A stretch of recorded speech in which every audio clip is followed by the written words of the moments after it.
Today's a morning like any other morning here at the Alameda County Shelter-in-Place Corona Indoor Nationals. Except this morning is the morning that we get ready for indoor cross country. The sponsor of today's indoor cross country race is Runner's Workshop. Since 1985, Runner's Workshop has hosted at least 100 cross country camps in several different locations. Assuming that we're back to normal and able to gather and have a cross-country camp, Runner's Workshop will have 2 of them this summer. One in Yosemite for the very first time, and one in Idlewild. The Yosemite camp runs from July 26th through July 31st, and the Idlewild camp from August 2nd to August 7th. If you miss running in a group, it's a great environment to get some late summer training in and get ready for your cross-country season. The clinicians at last year's camp at Lake Tahoe included myself, UCLA's Devin Elizondo, former UCLA coach Jen Dorrego, and camp owner Mark Celestine. Former clinicians have included the University of Arizona's Hannah Peterson and the University of Oregon's Helen Lehman Winters. The camp is led by program director Alec Fillmore, who leads a terrific staff of counselors who all either are currently competing at the university level or have just finished up their university eligibility. A typical day at camp includes an early morning run, followed by breakfast and a pair of clinics. Athletes then get some free time before lunch, where they get a little bit more free time after lunch, but there is an optional clinic. And then there's an active clinic, which will focus on things such as aqua jogging, mobility, core, ancillary strength. After that, athletes have time to clean up and get ready for dinner, followed by after-dinner camp competitions and an evening activity. The whole week finishes up with a Camp Olympics where camp champions are crowned. So if you're still alive when this is all over and interested in a great week of training this summer, go to runnersworkshop.com and look up the programs at both Idlewild and Yosemite. Hope to see you there. As we get ready for today's cross-country meet, I want to introduce you to one of my favorite pre-race recipes. Instant oatmeal. Today I picked maple and brown sugar. That might not be your favorite. But what you do to make instant oatmeal is you open up the package, put the oats in the bowl,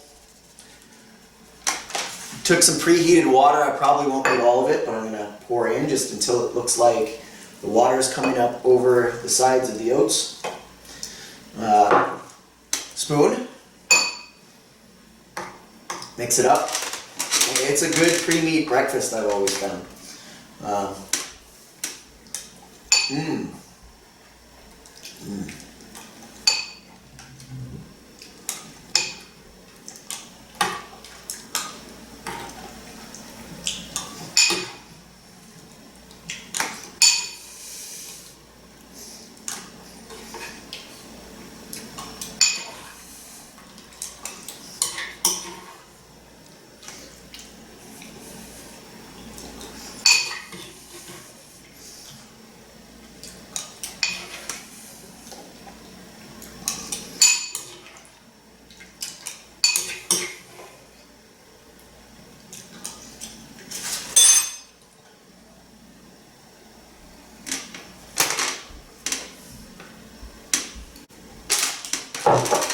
It's always a good idea to eat your pre-meet breakfast as fast as possible so that your body has a chance to process all the nutrients in that breakfast and have it immediately ready for you. Usually after I get done eating my pre-race instant oatmeal, I like to follow that up with some chips and salsa. Spicy as possible. Recipe for that was just buy it at the store, bring it back, and what you do is you dip the chip in the salsa.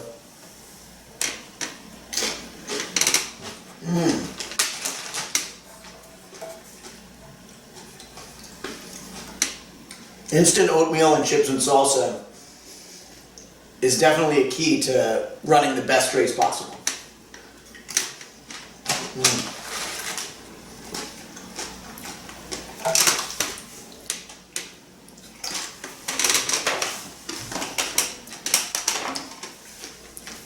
I'm gonna finish this up on my own. I'll catch you guys at race time. With breakfast in my stomach, there is something I wanted to talk about before we get to indoor cross country. There are people who are referring to the coronavirus as the China virus. And whether it was their intention or not, that has led to other people lashing out at the Asian community, not even just the Chinese community, both in speech and action. And that's why I propose, as a learned and wise Cornell graduate, that we do not call it the China virus. That instead we call it the Princeton virus. So that when people see someone that either goes to Princeton, went to Princeton, or supports Princeton walking down the street, those negative actions are directed towards those people and not the Asian community. In time, what this could do is lead to students deciding not to attend Princeton, or parents not allowing their children to go to Princeton, and eventually decimating the entire Princeton track and field program forever. If you guys don't like that name, I understand. Then consider this alternative: the Foothill High School virus. In conclusion, go Big Red and go Dons. Indoor cross-country courses are typically a half-mile long, but we all know that cross-country courses are not always perfectly measured, so it turns out that this course is about 0.53 miles. It's a loop course, and so we're going to cover the loop 20 times. So every cross-country runner knows that it's a good idea to walk the course before you race it. And so what we're going to see here is a familiar starting line, because the course is going to start out on the track. And what we're going to do here is a lap on the track before we head out onto the course. And every loop will start with that lap on the track. Now I want you guys to not worry here. Here at the Corona Indoor Nationals, we are environmentally friendly, so the course is marked with flower. It's not permanent and it's not toxic. Otherwise, we've got some flagging and some cones up around the course. We're going to come around the corner and head to our first little loop in here. We don't want to go past the cones. The cones are the barrier. So we're going to head into the guest bedroom and run around where we're going to find our first hill. So we're going to be up on the first hill, run along the top of it, and then come down off the hill. We will exit that little loop, and then we will enter the master bedroom. For safety, we'll close the drawer.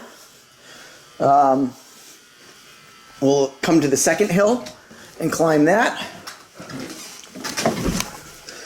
Just like every cross-country meet, the bathroom's out of order, so we're not going to go there. We're going to loop back around. And that's going to be one loop. We're going to do that 20 times. Our finish line is the same as our starting line. And that's going to be the race. One last thing before we get started. As you may have noticed, the coronavirus numbers have dipped a little bit. It's looking good. For that reason, we do have some fans out on the course today, but still minding social distancing. I don't know if you noticed them on the course walk, but we've got a fan over here. And then in the other corner of the course, we've got another fan over here. So the fans are present, ready to watch cross country today. Hope's excited about indoor cross country, but what are you doing there, Hope? Oh, pre-race poop. I'm going to do that here in a couple minutes too. Actually, I'm going to beat you over there. You were smart to bring your own toilet paper. Oh yeah, I used all mine during the shot put, so I'm not quite as lucky. What am I going to do? Oh, don't worry about it. I'll be fine.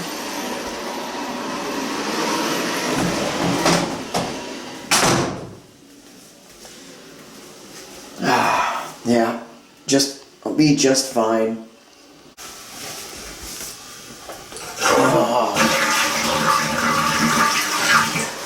Maybe chips and salsa was not the best pre-race idea. That took a lot longer than I thought. Oh man. Hope, I know I took longer than I planned on, and I know you're a cross-country runner, but come on, you couldn't have waited? As we all know, California does not allow spikes in cross country, so I will be wearing today a pair of New Balance flats. We've all been to cross country meets where the athletes will enter a loop. We don't really get to see what happens, and we have to wait until they emerge at the other side to know what really happened in the race. I don't have enough cameras to film all the different angles of this race, so when the athletes enter this loop, it's going to kind of be a mystery until they come back out on the other side. Runners, to your mark.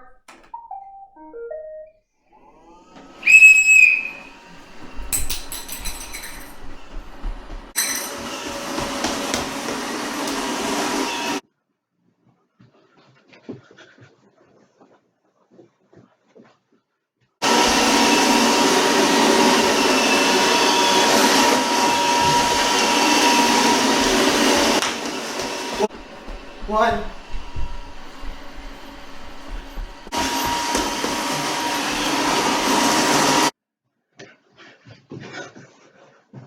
Second lap.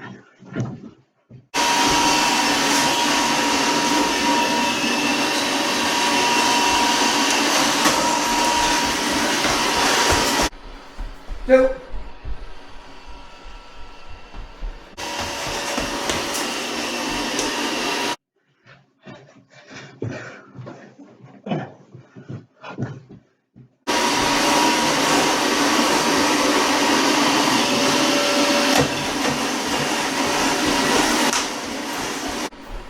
Three.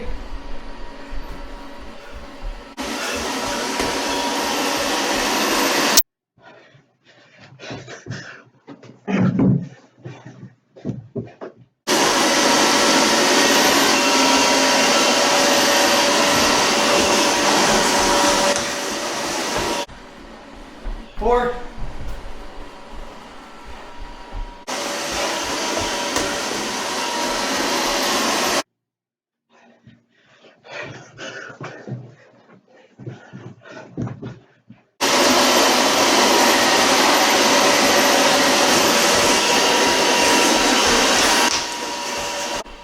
Five.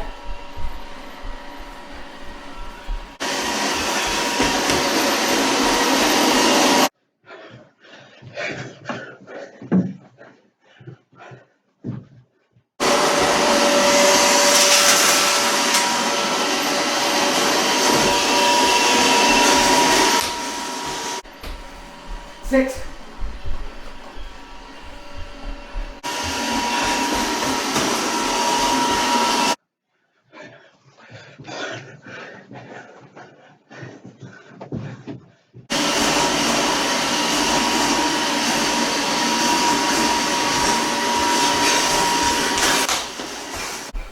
Seven.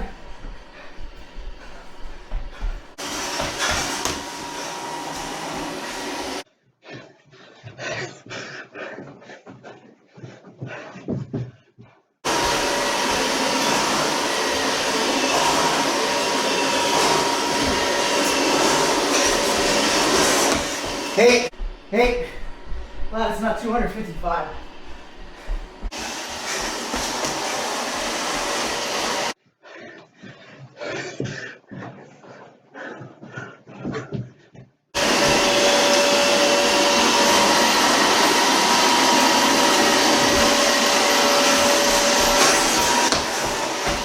Nine.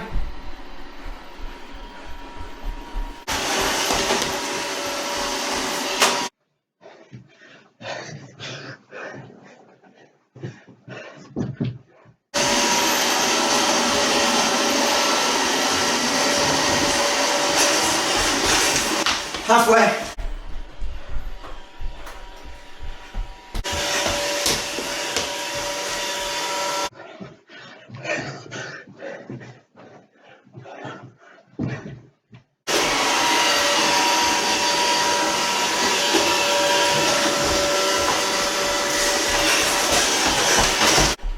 Eleven.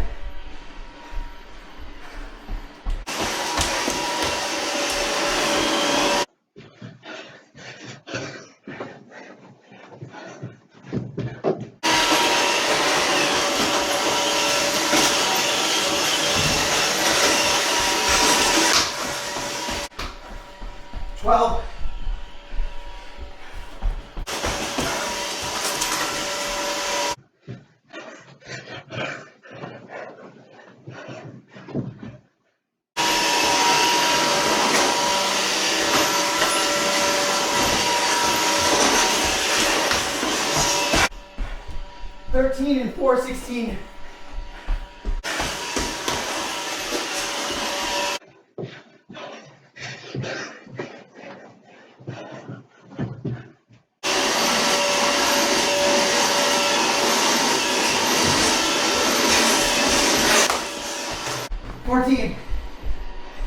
Come on, Hope.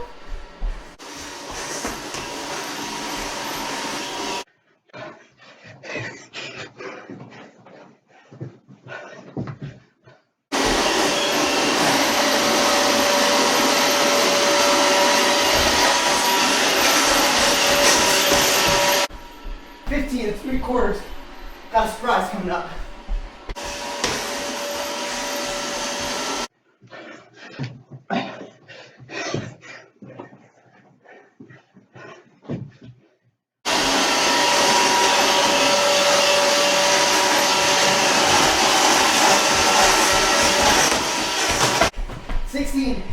Spalding toe.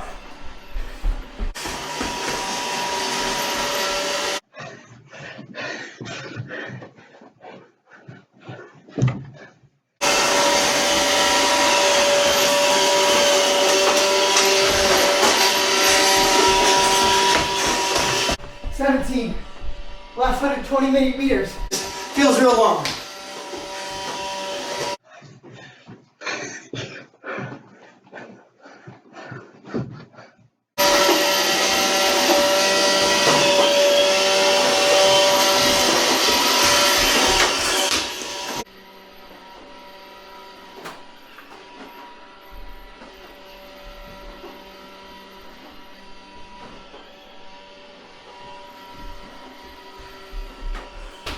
$18.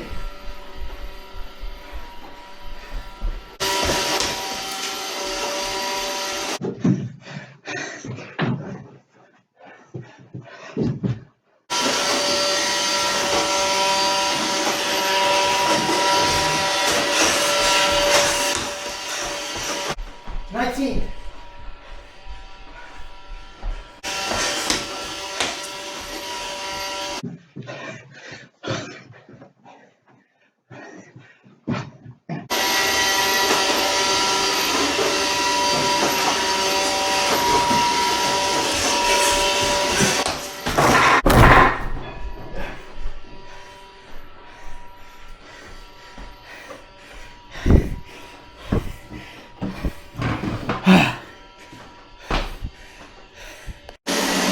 So even though I did cross the finish line first, it turns out that you are not allowed to lift and throw a course monitor during the course of a cross-country race, whether it's indoor or outdoor. And so by disqualification, Hope is going to be named the champion, which is great because really she probably deserves it anyway. She's busy cleaning up all the flour in my house right now. Which brings us to probably the biggest lesson is that you guys are all very fortunate that I am single and live alone, because there's no way that any roommate or significant other would ever allow me to do the things that I'm doing in my condo right now. Which brings me to my last and final point. Please don't tell my parents that I poured flour all over my carpets. They were mad when I did high jump. They were mad when I shot the gun in the house, and so that's why we're not doing that anymore. If you still want me to do crazy things, please don't tell them that I'm dumping flour all over the house. That being said, come see us next time at the Alameda County Shelter-in-Place Corona Indoor Nationals when we compete in the steeplechase. Last thing before we sign off. I don't know if you guys heard, but there were a couple of tigers in the zoo that tested positive for the coronavirus. I don't know if you know, but Princeton's mascot is the tiger. Once again, it's the Princeton virus. See you next time.